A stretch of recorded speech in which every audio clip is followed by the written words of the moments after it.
Good evening and welcome to another edition of the Magpie Circle with Mark Stallard, the professional's view. Don't know whether Stell's got his boots with him. Look, I've got my Mizuno Morelias, dusted them out the garage. I'm going up early on the train tomorrow. I've got them just in case. Just in case.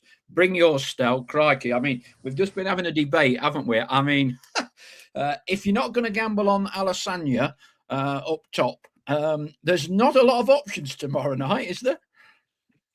Not centre forward. They don't immediately come off the page at you, do they? So, I mean, we came out the ground on Saturday and we bumped into Les Brad in the reception area. He was foaming at the mouth, frothing at the referee Yeah. on Saturday. You know, when we eventually the fourth official or the refs, sorry, not the fourth official, the refs assessor came through, and we ended up having a bit of a debate and a discussion with him, and he was, as you would expect a referee's assessor to be. But yeah, then somebody was saying, yeah, no, bring your boots, you two. I says, well, I nominated Les to bring his before I bring mine. So, but let's say, hey, Mark, what price Martin bring his boots? He's younger than both of us. Better, he went for £1 million. We've got a £1 million manager as an Yeah. ex-player. So, why not? But no, the solution isn't obvious, is it? So we'll wait and see. That could be a call amongst calls. We could be the old false nine team, certainly Barcelona from a few years ago. Indeed, we'll find out that at six. What will it be? 6:30 tomorrow evening, unless, of course, Martin highly unlikely reveals all in any press conference that he's given today, embargoed till tomorrow. Not aware of too much at the moment, however. Okay, on tonight's show, clearly we'll be looking back at that red card, Ollie Norburn, how pivotal that all was. We'll get the professional's viewpoint from Stell. I've never seen it before in my life.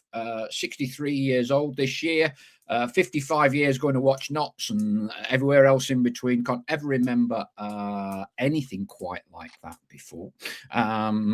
Your thoughts and views on that? Accrington, what are we going to do? How worried are you? How concerning is it? 2 defeats in the last 3 home games. We'll be speculating on what we think we will need for automatics. 85 is kind of a benchmark I've thrown out there yesterday on our Sunday show. That's 7 wins out of 10, means we can only lose max 3 games of these last 10. Your thoughts and views on that? We'll be asking Mark for his considered professional views. You may also see at the bottom of the screen, we have confirmed the details for our next live event. It's another biggie. Wednesday, May the 13th is the date, which I told you about before. That is the 3rd anniversary of when we actually beat Chesterfield. We haven't done very well against them since, but we actually beat them 3 years ago on May the 13th. And the hero of the hour, well, they were all heroes, weren't they? Kedwin Scott. I've been speaking with Kedwin again today. So Kedwin is coming down as our headline guest. There will be some other special guests still to be announced. Expecting it to be a sellout event, the big shed. It will be even warmer. You can bring your Notts County Hawaiian shirts for that one, hopefully. 7 o'clock. Tickets £12 early bird. All same pack drill as before. Buying those tickets from our Magpie Circle podcast.com website. E-tickets. As I say, we've already sold about 30 tickets in the last 15 minutes, I believe, according to my son, who is monitoring the Magpie Circle ticket hotline. So dive in quickly. Right. Enough of the promo for that. I'll be plugging it again later in the show. Don't worry. We must thank our official partners, JH Accountants, Trent Navigation, Big Shed, and Over the Road. Now, I've got lots of messages to get through. I'm going to do our best to get through them all. One caught my eye from the message is from Magic Boots Agana, who is currently globe-trotting with her wife, Mrs. Magic Boots Agana, more times than Stell. They're in Tokyo tonight. They were listening to us on a boat in the South Seas, I think yesterday. Tokyo tonight. So Mr. Magic Boots Agana says, Sergio Ramos of Real Madrid, indeed, once threw the boot off the pitch of an opposition player in La Liga, and he wasn't booked. After review, the referee got the decision wrong, and it has subsequently since been classed as unsporting behaviour. So there you go. We can blame Sergio Ramos for Ollie Norburn being sent off with a second yellow. Let's just get this one out of the way, Stel. You mentioned seeing the referee's assessor. Just give us your take on that red. Or second. Well, I mean, my take is the same as everybody else's take. I think I gobsmacked at it at the time. Like you, never seen it, said it on the radio, never seen anything like that in football in all my time in football, in times in the game. Yeah, but cut to the chase, speaking to the fourth official, I'm sure everybody's been Googling laws and IFAB and everything like this since it. Ultimately, it is the correct decision. It is a yellow card offence. Like I say, I had to hold my hands up on air and say, look, I don't know, I don't know what the law is. I mean, and look, Ollie Norburn should have known better on a booking. It was an impetuous, daft thing to do, given he was on a booking. But I would bet a pound to a penny that he didn't know the law. I certainly didn't know the law as an ex-player. I'm pretty sure it's one of them strange situations where the actual players of the game probably don't know that law. You know, I mean, how often does that ever come up? I don't know. And what I was saying to players, I said, look, you know, as tempting as it would be, I'd have done not the same thing. I'd have done a similar thing. I just kicked it. I'd have run past it and just kicked it 5 yards away. You know, just to be exactly to play the game, to make it awkward, to just, you know. So I wouldn't have maybe picked it up and thrown it as blatantly as he did, but I would have made an effort to just knock it away and be annoying and you know, things like that. But no, never seen it before. I'm pretty sure we'll never see it again either. No one will be doing it now because it's gone viral, hasn't it? So every professional footballer now knows you can't do it. Absolutely. I'll say everybody's been Googling a law that nobody knew about prior to Saturday sort of lunchtime. Look, yeah, a bit of, I would say, maybe the atmosphere, the occasion, just making you do something you wouldn't ordinarily do. And you know, he's paid the price, he'll regret it. It's a daft thing to do on a booking. That's the thing. You've got to sort of almost be whiter than white, haven't you, when you've got a booking that early in the game. But again, if ever we need proof that common sense is not applied to the laws of the game, that's another example of it. But it isn't. Common sense is not in the laws of the game. So I say the referee on that occasion with that decision, by the letter of the law, was right to book him, and therefore a second yellow. So look, we live and learn. I still, you know, even though we lost it, you've got to sort of smirk and shake your head at it, because it is such a 1 in a billion incident that, you know, you think you've seen everything in sport and in football, and then something comes along that is new, and like I say, we'll probably never see it again, and I'm sure Ollie Norburn will learn from it. I'm sure it's only a 1-game ban for 2 yellows, although I don't know if it takes him up to 9 or 10 yellow cards, but I think he's okay. I know we'll come on to suspensions and things like that are affecting Notts just at the minute, but yeah, just an incredible situation. Obviously, a match-changing situation, but yeah, just a complete 1 in a million thing. Where I think he's issued an apology, hasn't he, on social media? And you know, fair enough. He's experienced, yes. Should he know better? Yes, but like I say, I bet if you ask him, he probably wouldn't have known the rules. If he'd known the rule, he wouldn't have done it, obviously. So for me, he just didn't know that was an offence, or a yellow card offence. And just to wrap this up completely, you'd mentioned, you know, bumping into chance conversation with the assessor after the game. Without giving too much away of a private conversation, is this that kind of caveat catch-all situation of unsporting behaviour that covers it, so to speak? Yeah, it is, but it is actually specified in the laws. It is actually mentioned throwing a boot. Now, it's a red card offence if you throw it at somebody. You know, like I say, somebody photo, what do you call it, copied and sent it me via a WhatsApp by sort of close of play Saturday the actual wording of the law, and I'm I'm not going to get back into reading laws out word for word, but it is basically specified that throwing a boot is.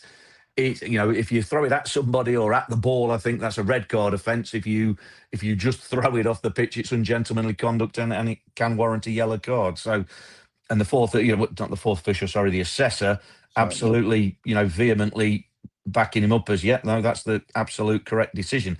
And I think as well, you watched the incident again, and we saw it at the time. The play carries on. The referee sees it definitely. The play carries on for 5 seconds or so after that. It's not like he... And now the assessor has said, we say, well, why, if he's going to send him off, obviously second yellow him, send him off, why does he not blow the infringement, produce the yellow card? And he says he's duty bound to wait for an advantage. So in theory, and we ran this past the assessor, honestly, me and Les, we were giving as good as he got. We ran it past him. So what happens in that instance then?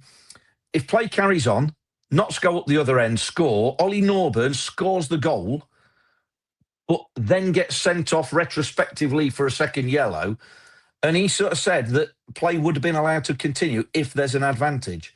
So that ridiculous 1,000,000,000-to-1 scenario becomes a 1,000,000,000-to-1 scenario, but that potentially could happen. He then goes back at a suitable break in play and dishes out the yellow card for the ungentlemanly or unsportsmanlike conduct.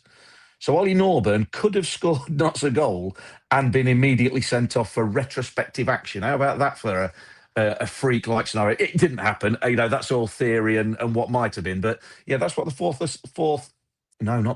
assessor was saying to us. And, again, educating me about the laws of the game. All right. We've done it to death. You can't appeal it either. We're done. Let's get some... thoughts from the flock. Linden Pie was first up at 12:30 this afternoon. Gutted to lose out to Chesterfield yet again. Desperately need a good run to kickstart our promotion again, especially as results on Saturday went the wrong way for us. Linden Pie, as you might have guessed, based in Lincoln. Going to be a tough ask without fully fit recognised striker tomorrow at Accrington. Meanwhile, those pesky imps seem to have one foot in the Championship right now. Hate to say it, but I must tip my hat to them. Indeed, remarkable. And you have to say Michael Scabala has done a quite incredible job at Lincoln to get them, I'd say it's 1.5 feet, looking at the table at the minute, into the Championship. We spoke with the Magic Boots clan. Richard Terry, 2 goals with only 10 players against a good Chesterfield team. Then just think what we can do tomorrow night with 11. Keep the faith and hope. Jatta and Jody are both on fire. So Richard Terry's enthusiasm remains undiminished. Evening all, says Jurgen Pye. Tough one tomorrow. Hopefully we can get 30 minutes out of Jatta. Maybe push Bennett's or Ness up front. Peter Andrew, no striker, no Norburn, nor Robbo, no Platt. Pato needs to do something special to get anything at Accrington. We'll struggle with height in both boxes at set pieces. Richard Elvian, a question on the lips of many, which we'll be asking Stell very shortly. Who will be our number 9 tomorrow, and how can they be effective? Cropwell Pie is a new one for us. Notts were not bossing the match before Norburn's exit. McAndy and Mandeville have both contributed more goals and assists than Jody, let alone the many notional replacements for Ruben and Dan Crowley. If one or more of the "there's a player in there somewhere" category does not step up to the plate this season, it could fizzle out like the last 2 EFL seasons. Interesting points there from Cropwell Pie. Colin Metcalf, I have my opinion on transfers and injury-prone players, but that's for another time. Nothing is over until it's over. The players gave everything Saturday, and I'm sure will carry on doing so. We are still in it. David Dawes, evening all, need to put one of the fast players up front with Jatta and hope they can feed off him before he tires out. Bale and Ball enjoyed the first half on Saturday. Saw two things I've never seen in football before. First, the boots. In second, hang on, there's a few messages in between. Second, our keeper being told to, I did see this, being told to go down after the sending off, only for Pato to tell him to get back up. Ian Cooksey, Jacob Beddoe will be captain. We're going to need strong leadership on that pitch tomorrow. And I think we've just been trying to tidy up the debate on 10 or 9 yellows for Jacob. So it's quite right that Matty Dennis has 10, so we'll miss, we think, 2 games. Jacob, we believe, is on 9, which means he needs to get through at least this game. I'm not sure about Saturday and how it works.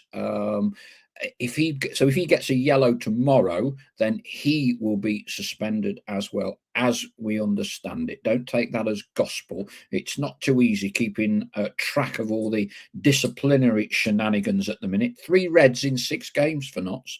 Was it last year? We went all the way through the season without a red until was it the playoff game or something like that?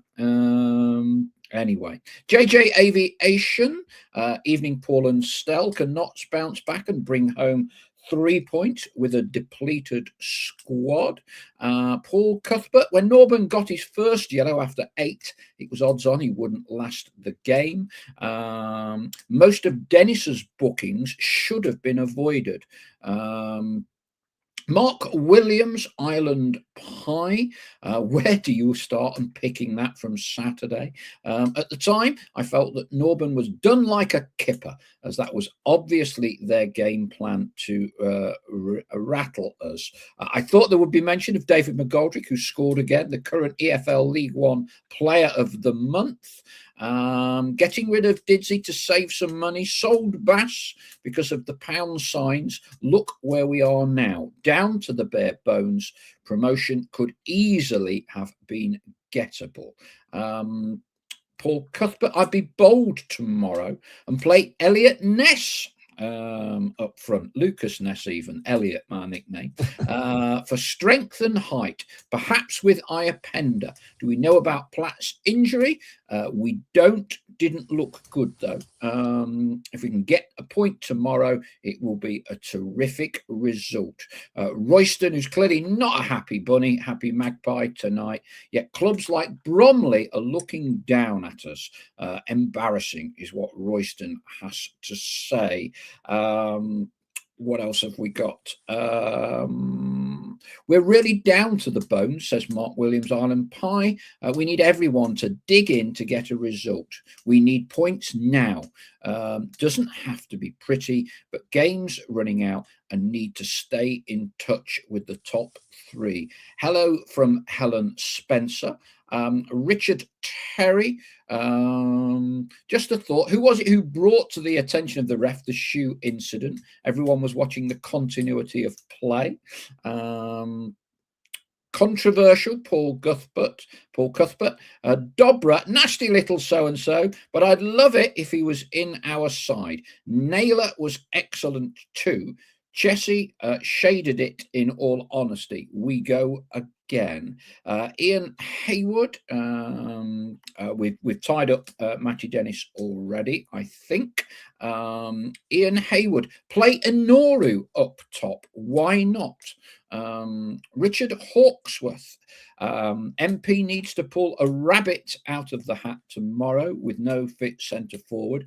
We'll be interested to hear Stell's view on possible options. Okay, I've read everything out up to 7 o'clock. There are a lot of messages. Stell, right, well, look, we've done Chesterfield, we've done the red card to death.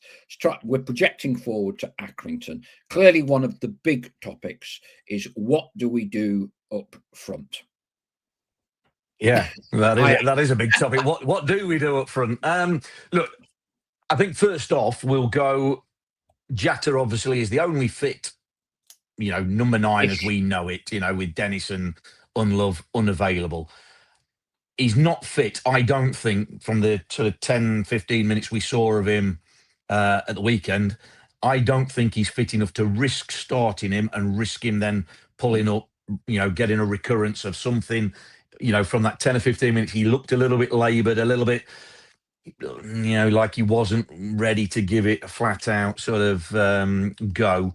So I think you have to ask a question of how is the best way to get Jata A back up to speed for the rest of the season, and B, for tomorrow night specifically, what's the best way of maybe getting a goal out of him? And for me, I think, okay, and again, I'm just looking from the outside in, does he look fit enough to start and give you an hour? He didn't look it to me on Saturday, and I don't think within the space of sort of 3 days, too much maybe will change with that. So I go, okay, possibly the physio, the medical team will say he can do, they gradually build it up, and he could maybe do 10 minutes. And I think Martin tried to get a little bit extra out of him at the weekend because we needed it. But I think, save him for the last 20 minutes. If we need a goal, he's an option to bring on from the bench, and he can go, say, as flat out as you can when you're coming back from an injury. Go and get us a goal. Go and maybe win us the game if that's the situation. If the situation dictates, if we're 3 up, leave him on the bench or give him 10 minutes and ease him in that way. But I think just to put in there, because I think it's an interesting point before we move on to a little bit more. There's been a lot of debate, particularly this season. Maresca at Chelsea, who has the final choice on when injured players are told to go out and cross the white line. And it would clearly appear at Chelsea, they take a view that medical science people have a very, very big say, if not the final say, a huge say. Historically, and you would know this more than I do, but over many years, managers with injured players, they get the player in, right, really need you out there. I'm struggling a bit, Gaffer. Look, start, just give me the first 15. This is what Martin O'Neill did this several times with Emil Heskey, young 18, backs a bit. He had problems with the back. He had to have a back spasm. And just give me 15. Just give me 15. Okay, Gaffer. Yeah. And he'd go out there and he'd get through the first 15. It'd be all right. So keep him on. Another 15. Another 15. And he'd end up getting about 60 to 75. And depending on the state of the game, would then bring him off. That was in an era when the manager very much called the shots. He'd listened to what the medical people said. Game seems to have transitioned quite a bit, doesn't it, these days? Yeah. We've made a big emphasis at Notts on development, the partnership with the University of Nottingham, medical science, those sorts of things. Martin Patterson has a certain old school trait to him. If you put yourselves in Martin's shoes, is this a case of, come on, give me half an hour, or do you think there's a lot more? If the medical people are saying, because Stuart Maynard tended to use the medical people a lot, they can't play more than 20 minutes. It's a red flag. It's a red line. That's evolved a lot. I'll be very interested to see how they manage that tomorrow, because you would think if you're Martin Patterson, you're desperate to get Alessandro on for as many minutes as possible tomorrow in the absence of no other recognised centre forward. Yeah, well, absolutely. You want him for as long as possible, but also you've got to play the sensible game of the season doesn't hinge on tomorrow. As important as a game it is, it doesn't hinge on tomorrow. So you ask me, what's the situation? And I will pretty confidently say the final say comes down to the player, as to whether you're fit.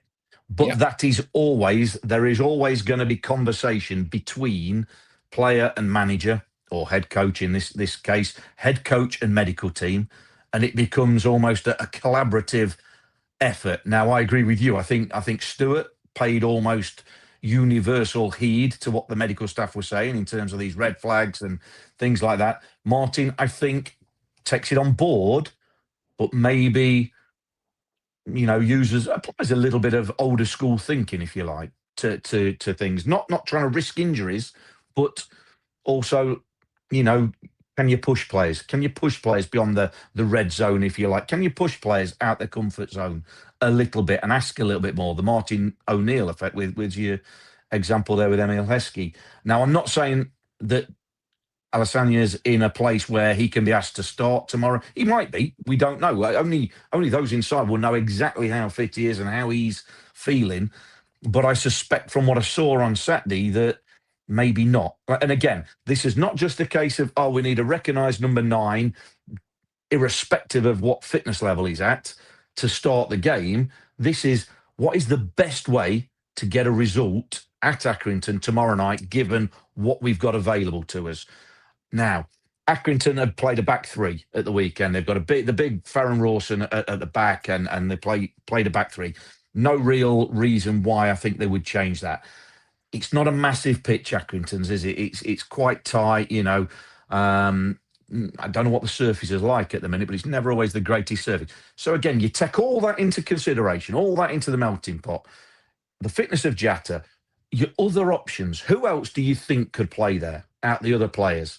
You know, again, Martin sees them day in, day out in the training ground, so he will know whether there is an option to play, I don't know, a Conor Grant or a Tyrese Hall or a Bekray Anoru as a central striker and basically continue in the sort of formation we're used to. Although we'll come on to that, but he played a back 4 on Saturday, didn't he? Which was, you know, first time this season.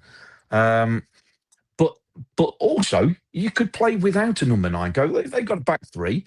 Let's not play a recognised centre forward. Let's play little withdrawn players, 3 players in the pocket, and give them a question mark, or 2 players in the pockets, and go on, you make a decision, you 3 centre halves. Who's going to come and pick us up?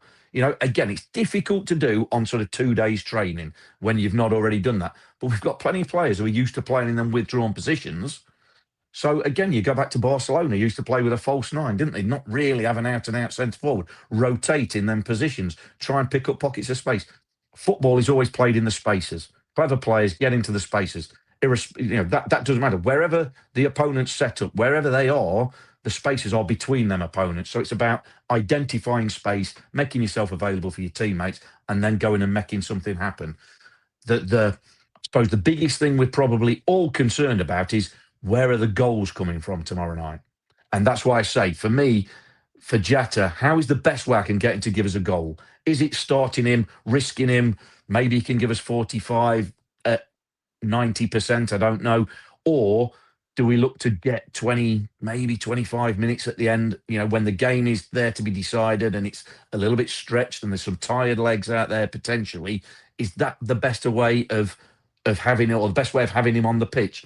So it's a tough call. Without a crystal ball, none of us know. But they're the sort of things Martin will be thinking about. You know, can I go with who can play up front?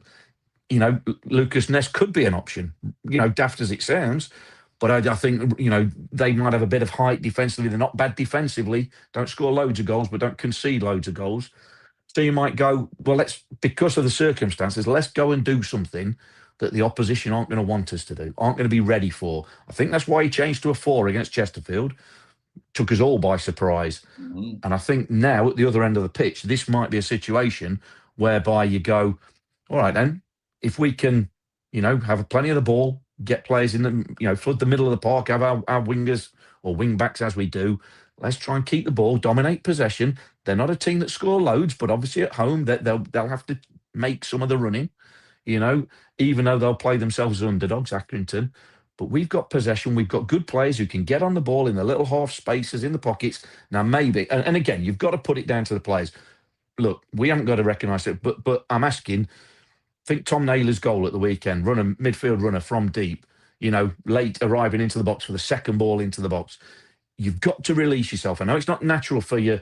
We spoke about Conor Grant, but we spoke about anybody who plays in their number 10 positions. You've got to release yourself when we get forward to get into the box. You don't have to stand in there to start with you know, AKA a centre forward, but you've got to get in there. You've got to get in that 6-yard box. And if you want to take it in turns, whatever it is, somebody attacking near post, far post, hanging out, whatever it is, but you get that into the players. Look, you're not just there to ring off the penalty area and keep the ball there.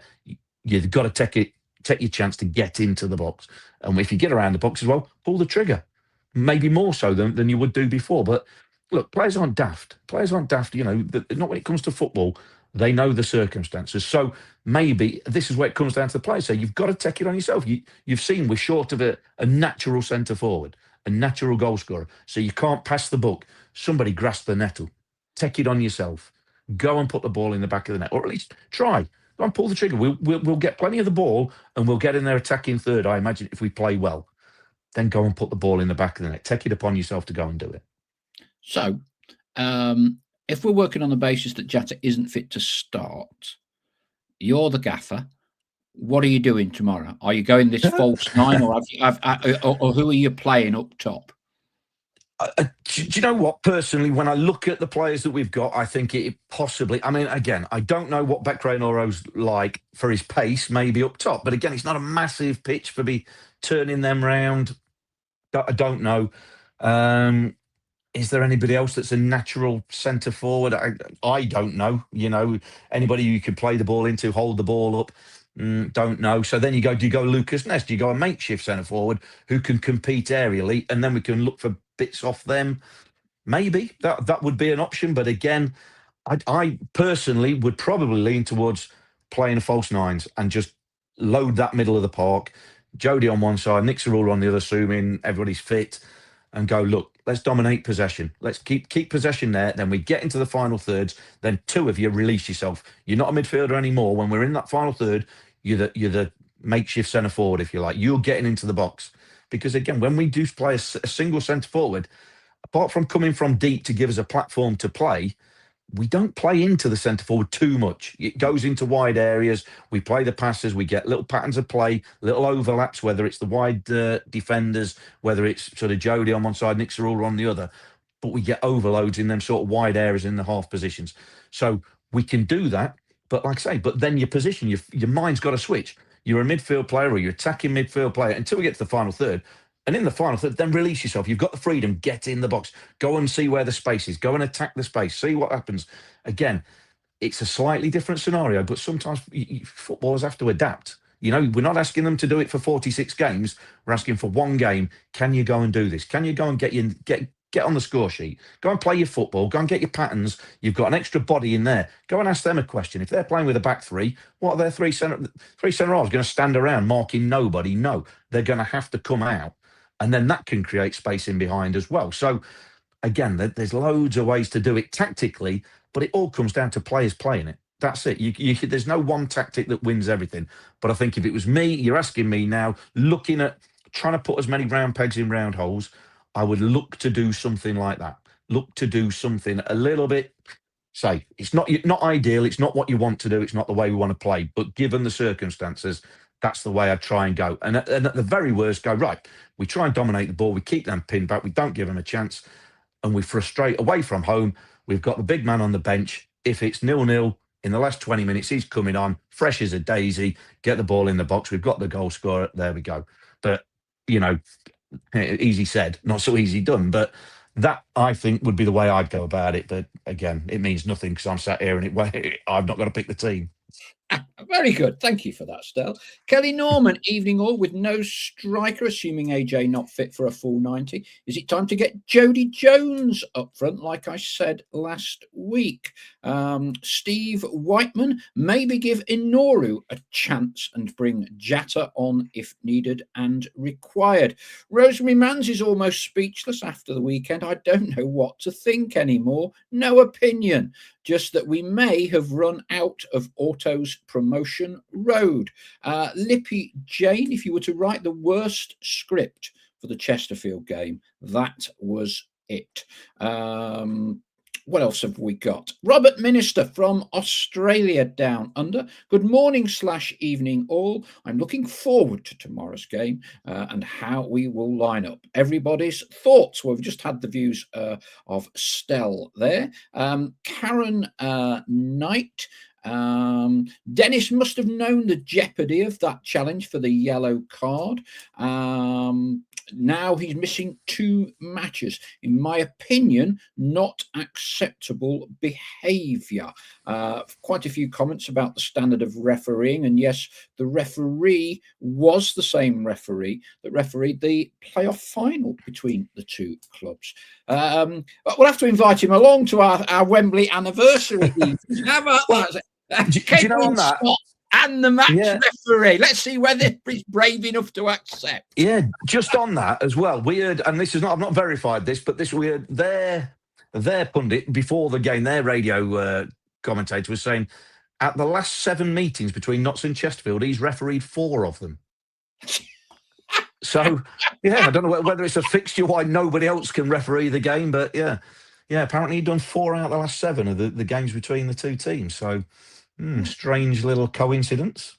Well, we'll invite him. I'll keep you posted. Don't bother. That'll put you extra ticket sales on. Don't bother.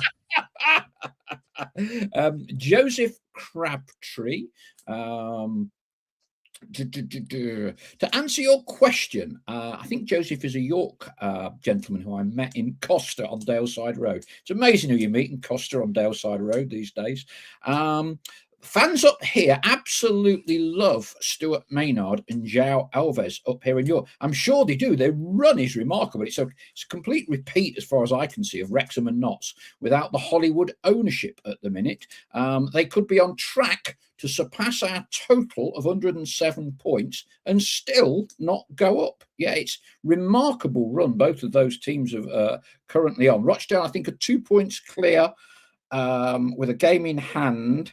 And they'd certainly want that gap to be at least 3 because I think the 2 teams played each other on the last day of the season. I think someone's told me before. Robert Minister, again from Australia, fulsome in his dislike for Dobra. Get your boots on, Stell, says JJ Aviation. Holly Douglas, if Archie Mayer is a special guest at the Kedwin night, let's get Stell to take penalties at him and recreate that save. There we go. Well, we can't say too much about Archie at the minute because obviously the situation with Carlisle's a bit fluid. He's on a list of potential people to come alongside Kedwin, but we can't say any more than that at the moment. Paul Sills, I think we will beat Accrington tomorrow. There you go. Lot of bottle. Remember the milk ads. Duncan Comrie, we showed our naivety Saturday, played right into Chesterfield's hands. Dennis, not a team player for me, says David Amy. Michael Fido doesn't think we've got a chance of killed off any slim chance of autos. We still got a chance. I appreciate we're making it a lot harder for ourselves. Harvey E, 2 years ago we had a formidable attacking midfield and forward line but a woeful defence. Imagine if we still had those attacking options allied with our current defence. I will dream on, he says. Joseph Crabtree, I think 7 wins, including beating Cambridge.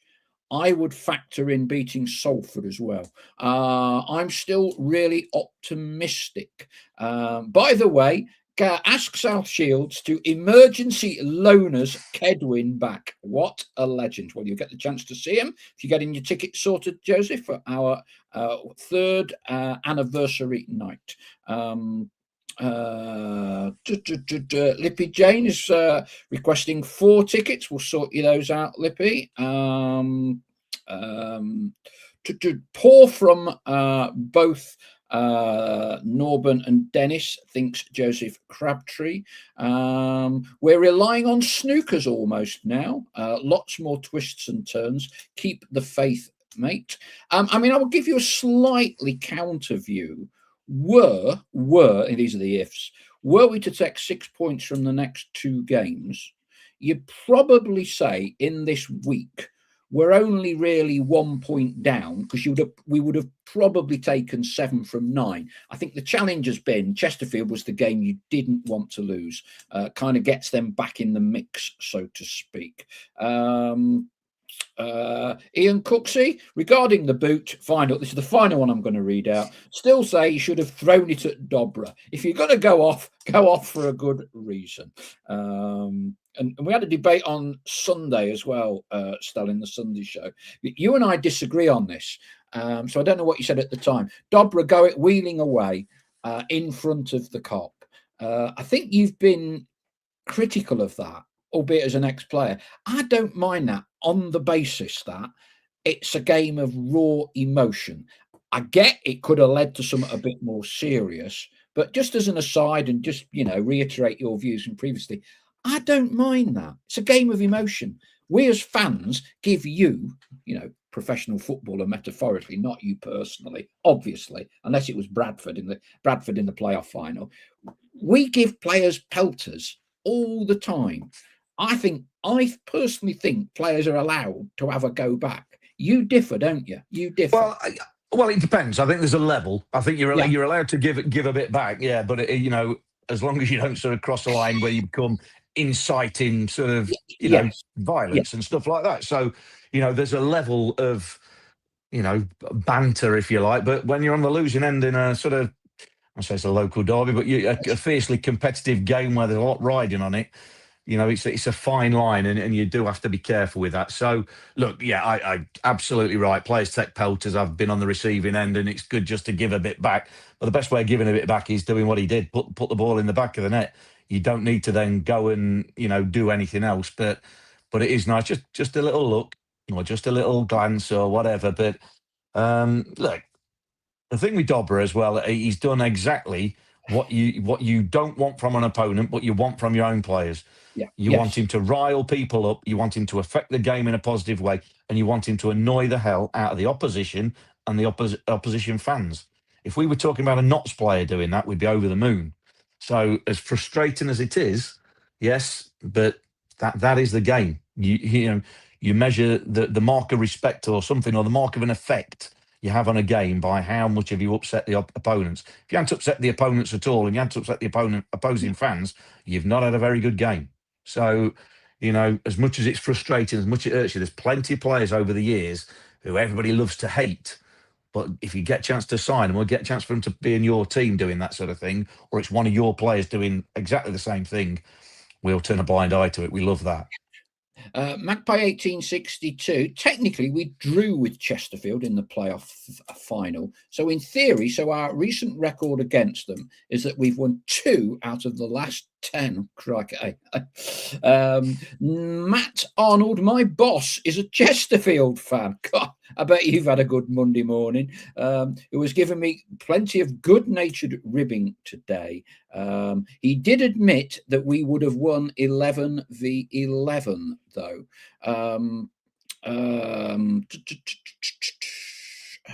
What else have we got? I'm just trying to go through it. I'm trying not to read too many more Dobra's boot and all of those lines.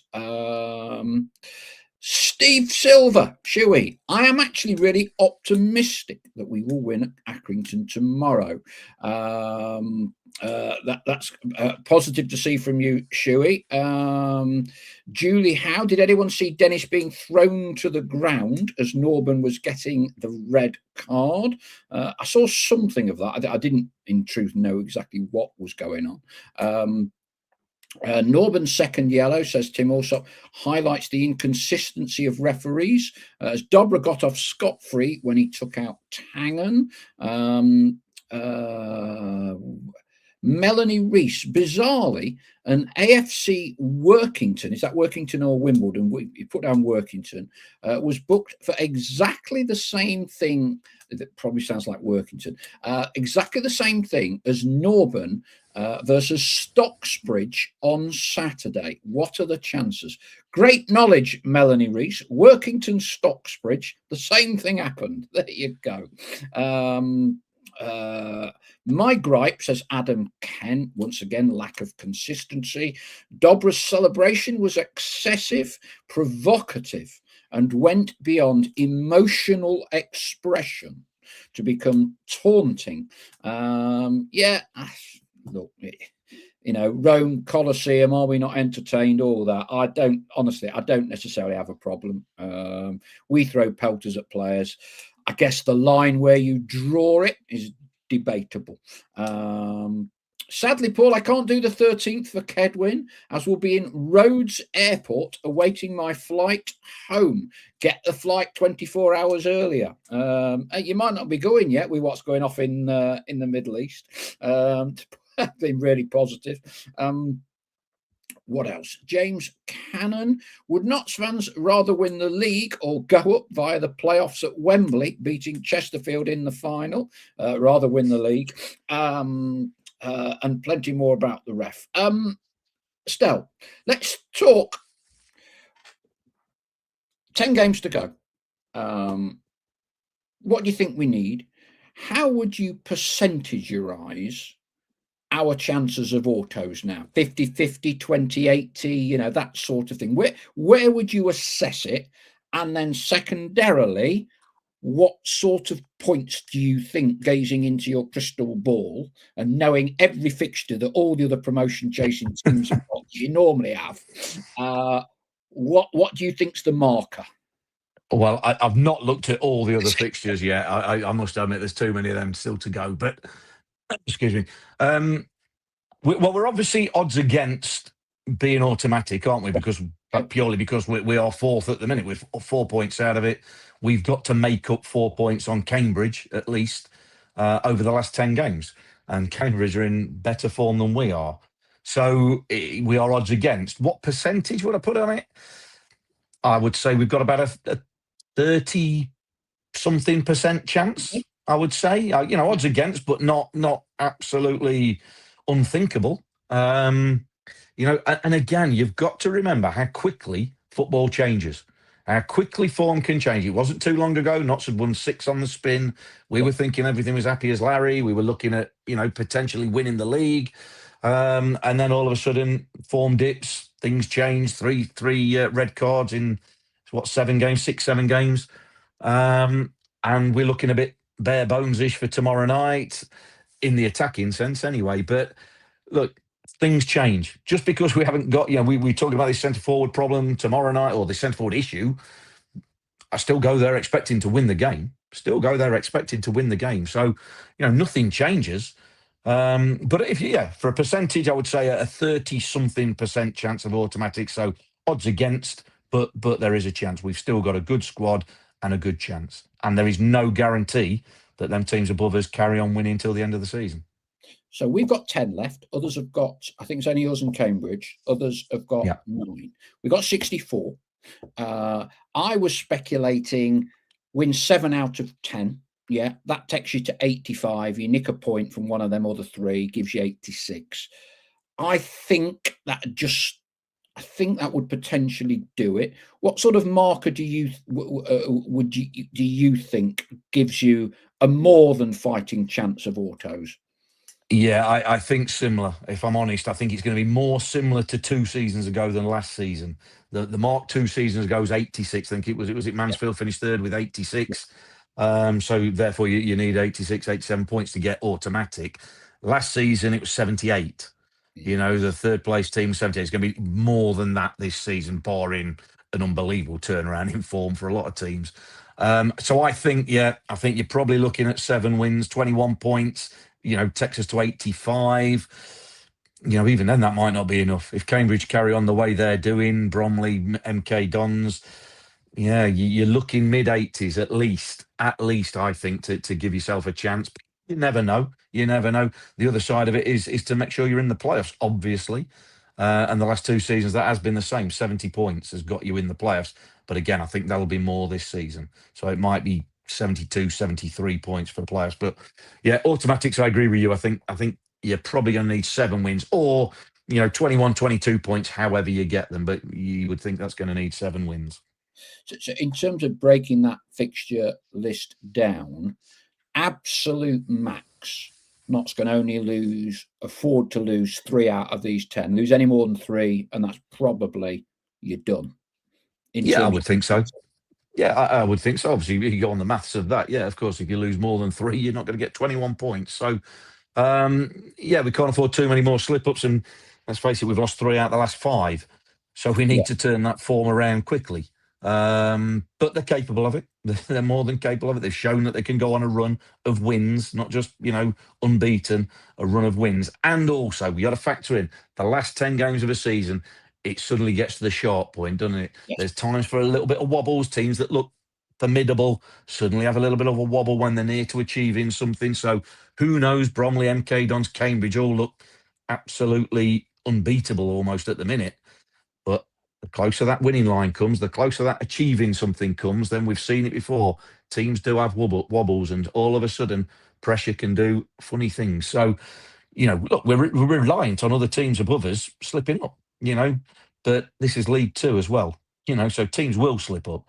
Whether the right teams slip up and whether they slip up badly enough for us to catch them, again, that's out of our hands. All we can do is look to win all of our games, and that's all they will do. Northants Pie, unpopular decision or view. Chesterfield were far better than us on Saturday. They didn't waste any ball going forward. They had a proper plan. Our 50% hoof and hope was not going to work with Dennis alone up top. Terry Taylor, I think that's the Terry Taylor from Collick Woods, thought Pato got it wrong from the start by changing the shape of the defence. Platt looked lost on the right-hand side at the back. Can't understand, concurs Mark Cass, why he changed the defence on Saturday. We looked disjointed from the start, with McDonald starting instead of Macari. Hinkley Magpies, poor refs this season. The best was that young lady from the other week. I love these. I've no idea. I don't know whether Shuey had been drowning his sorrows at this point. Saw the physio in the pub Saturday after the game. Asked if Jatta was okay. He said, all fit for Tuesday. I hope you're right, Shuey. I'm surprised the physio managed to make it to the pub. It had probably been treating players till about midnight, Shuey, with all the ones we had with Platty and everything. Or at least you were talking to someone who said they were the physio anyway. Sam Draper, Jatta 30 minutes max, or we'll ruin him. Hopefully he doesn't have to run too much. We just put balls into the 6-yard box for him to nod in. He's useful in the other edge of the 6-yard box for heading balls clear as well, isn't he? Shouldn't worry about the ref, says Greta Maxwell. All Notts need to worry about is scoring one more than the opposition.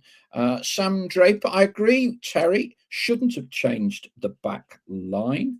The irony is, last time Platt got moved out from the centre, he got injured. I did make this point yesterday, Sam, and he limped off not dissimilarly, I thought, in terms of the way he hobbled off and went straight down the tunnel. So clearly it doesn't seem to suit Matty from a position of finishing the game, playing out on the right. No recognised fit forward, says Northants Pie, yet 2 very highly rated youngsters. Give them a chance. Yeah, when you have a word with Adam, or I will, there's a big debate among the flock, or inquiries from the flock, about Harrison Iwunzi. And no one can quite get to the bottom of whether he's out on loan at Kettering, whether he's back at Notts. He did, of course, play in the Virtue Trophy at Lincoln. And although he's a young lad, there's a bit of physique there to him. And he didn't do too bad against a League One side. Have we heard anything at all? Or has Adam heard anything? Because none of the flock could seem to get to the bottom of this one. No, I must admit, I don't know the answer to that one. I'll mention it to Adam tomorrow, and he can maybe ask somebody, or ask somebody behind the scenes and come up with an answer on that one. But no, don't know about the young lad, no.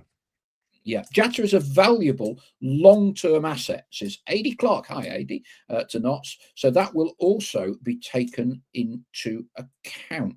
Hinkley Magpies. We seem to play better with 2 up front, not Dennis on his own. Hey, we're struggling for 1 striker tomorrow, let alone 2.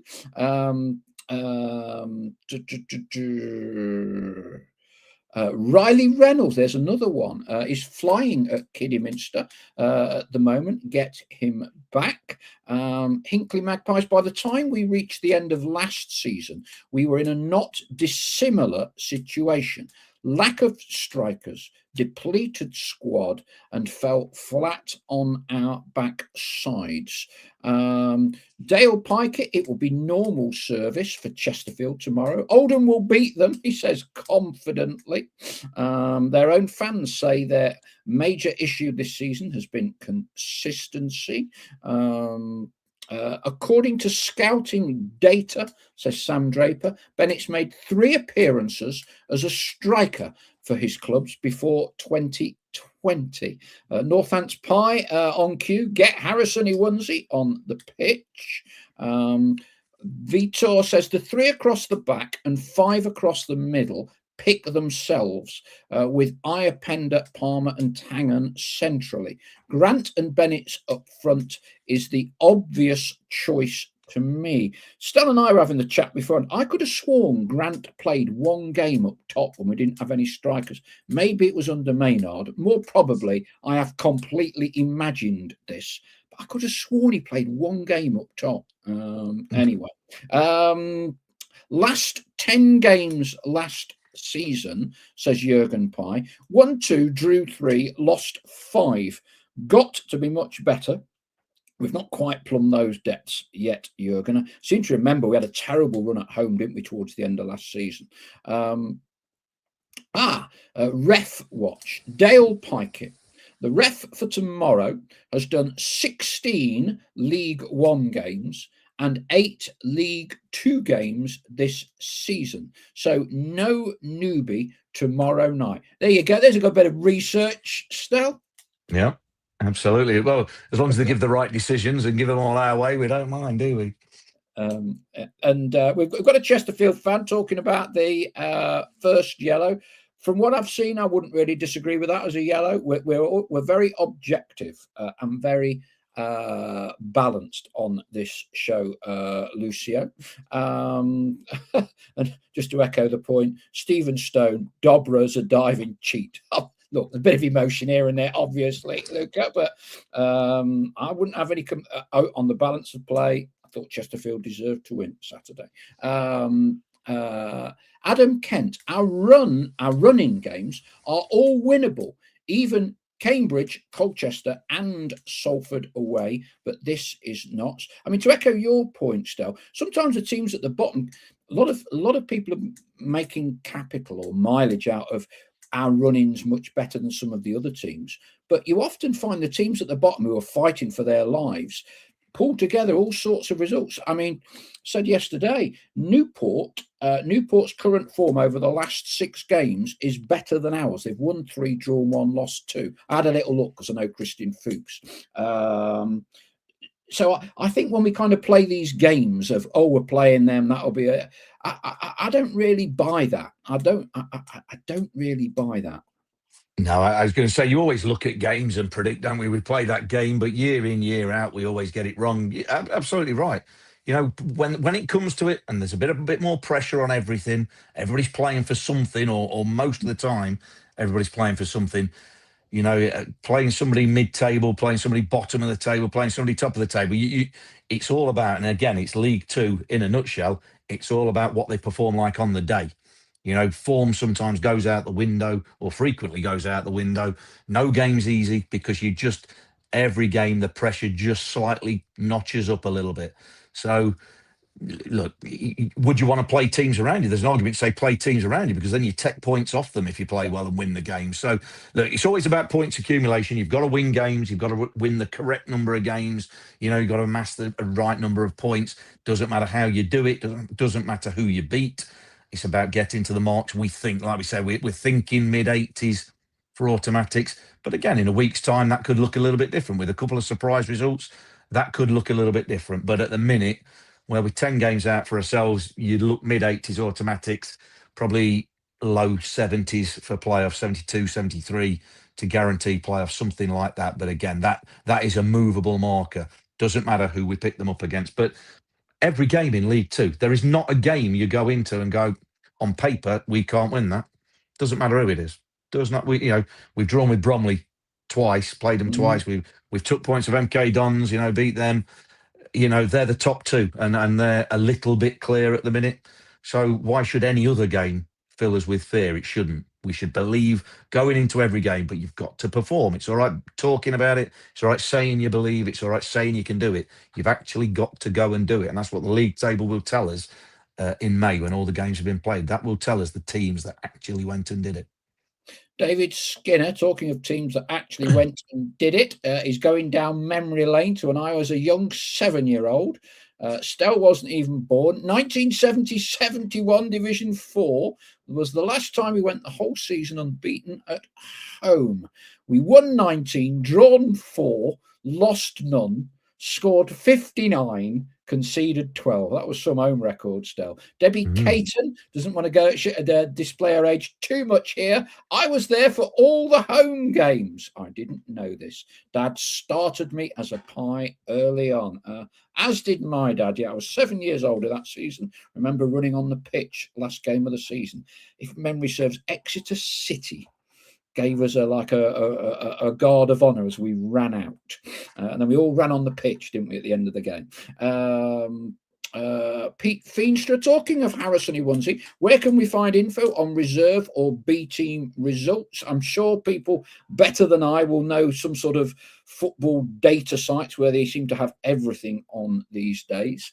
As a one-off, says James Connor, I think Iapenda could play up top. Sam Draper, I'm not fancying Harrogate away. They will be desperate for 3 points. Personally, I don't think we have any easy games left. There haven't been any all season. Tranmere at home, maybe, but that was the only one we walked through. Andy Eastham, Cheltenham unbeaten in 7. David Skinner says the crowd that day, Mr. Mace, was 18,002. Well, me and Debbie Caton were the 2 over the 18,000. There you go. And I was just seeing from Rosemary Mans, which is always nice to see. Tom Iapenda got the tough gig on Saturday. He had to come up and be interviewed in hospitality as man of the match. He was great and polite. Such a lovely lad. Wayne Wilkins. So I have to get the graphics. Wayne is kind of like the effects editor for the Magpie Circle. So if I do that for 4 seconds, there they go. Look, there's a little. There, look, and it's raining. Look, it's pouring down. It's pouring grey skies. We don't need any more rain. We've had plenty. There you go, Wayne. Thank you. Magpie Circle special effects editor, Wayne Wilkins. Stell, I had a few Wi-Fi problems and obviously covered for the fact that you've gone on another jaunt last week. Let's try and finish on happy terms. Krakow, did you go to a game, Wisla Krakow, while you were out there or not? No, we didn't go to a game. No, we were only there 3 nights. No, we didn't go to a game. But yeah, nice place, lovely place. Yeah. I would recommend it for a visit. Yeah, I went there for the Euros when England were out in Poland, Ukraine, 2012. Yeah, nice. Yeah. So you're not away anywhere other than going to Accrington and East Lancashire tomorrow night? I was going to say, yeah, a lovely little round trip to Accrington tomorrow. Yeah, beautiful. But yeah, I say it really starts. Everyone's looking at everything now. 10 games to go, isn't it? The run-in, we're looking at who's playing who we've got left to play, trying to predict the scores, what we need, the guessing games, all that starts. This is it. This is the extra bit that ramps up in the final 10 games of a season. And every club will be having fans doing exactly the same. What do we need to make a late run to get in the playoffs, maybe? Things like that. So it just gets a bigger magnifying glass on it, and it makes it all the more exciting for us. A little bit more pressure for the players, maybe, but again, that's why you have to cocoon yourself and forget about it. Try and make it a normal game, but looking forward to it. Again, we could be sat here in a week's time. Things look very different, won't they? 2 games between now and then. We could be smiling, or we could be more dooming. We'd both be sat here with thumbs down and rain clouds and what have you if we don't get the right results. So, look, it's interesting, but every game now matters, doesn't it? There's no time to put anything right if it doesn't go well. So now you want to hit form, and hopefully tomorrow night's when it starts. Ali Bob's Marland. God, they've got a good memory. I think the nearest Notts came to losing in 1970 was against Workington. Yeah, they were in the league then. When they equalised a few minutes from time in a 2-2 draw. What a remarkably vintage memory you have. Sam Draper, see you at Accy. I'm only 35 minutes away. There you go. Debbie Caton, I thought the show was off because Stell had lost his voice. He went berserk on Jodie's goal, as did we all. Yeah, seems a long time ago now, doesn't it? That winner at Walsall, but such are the highs and lows. Accrington, I'm going up on the train tomorrow. I'm stopping over. I'm going up from Newark, change at Leeds, get into Accrington about 4:30, stopping over. It's a bit agricultural, Accrington. What's the press box facilities like there, Stal? They're not necessarily the greatest, are they? They're certainly not the greatest, but it's a small ground. They've actually improved the ground. There's a big hospitality suite, behind where we sit that we don't have access to. So we are just, again, the only thing with Accrington, I said, and I mean no disrespect to Accrington whatsoever, as a player, it was the worst changing rooms in the Football League that I ever went to. Horrible little changes. I'm sure they've improved. I know they have. But yeah, you're so low down, you get a terrible view, and the floodlights are not great either for night games. So I'm making me excuses now for why the radio will sound terrible tomorrow. No different from normal. It's not ideal. It's small. It's low down. It's not in the middle of the pitch either. You're sort of towards one end. So I've made my excuses there. The player still lives on in me, doesn't it? Full of excuses, but yeah, it's it is what it is, isn't it? They don't pretend to be in the same hemisphere as Notts in terms of size of football club, facilities, funding, all that sort of thing. But they keep going, and they're in the same division, and they thereby merit. So you've got to go and do these things. These are the challenges that the players have to put up with, and the challenges that we have to put up with as well. Now, I'm huge admirer of what Accrington and other clubs with much smaller fan bases do. Accrington 2,000, whatever it is, Notts County 10,000. Incredible what they achieve, and they've been in the league for a long time now. Hey, been in League One as well. Let's not forget that. Yeah. Rosemary Mans, steady with the agricultural. Me being a farmer's daughter, Rosemary. Sam Draper's giving us a weather update. It's been throwing it down all day in the northwest, Paul and Stell. Apparently, it will be dry with spells of sunshine tomorrow and 14 degrees. I hope it is. No ground can be as bad as Fleetwood. Surely not, says Debbie Caton. The puns about Accrington and milk, obviously. Robert Minister from the land of Oz. No excuses, Stell. You and Adam sound great. My wife loves your feigned concern for keepers who get injured. There you go. The epidemic. Bless you. I wasn't fishing for compliments. That wasn't my intention of that. But it is just ridiculous, isn't it? This epidemic of goalkeepers with cramp, and whoever mentioned it was right. Yeah, we did get it. Yeah, bloody James Belshot got the sign to go down, and then all of a sudden, after Norburn was sent off, we had a really good spell. We were on top. So when he went down, again, this is goalkeepers for you, but he didn't read the scenario, did he? We didn't want to break in play by the time it actually happened. So he goes down. Martin straight out the dugout telling him to get up on your feet, Sunshine, get up on your feet. So, oh dear, brilliant. Yeah, but I'm so concerned for these keepers. I don't know what they're made of these days, but dear, ridiculous. So much for the advancement of medical science. Goalkeepers never used to get cramp, did they? I mean, bloody hell. Well, they don't get cramp even now. It's just they've got to come up with a rule to spare them and the physios the embarrassment of having to try and make up some sort of treatment and some sort of part of your body that needs just have a timeout, for goodness sakes.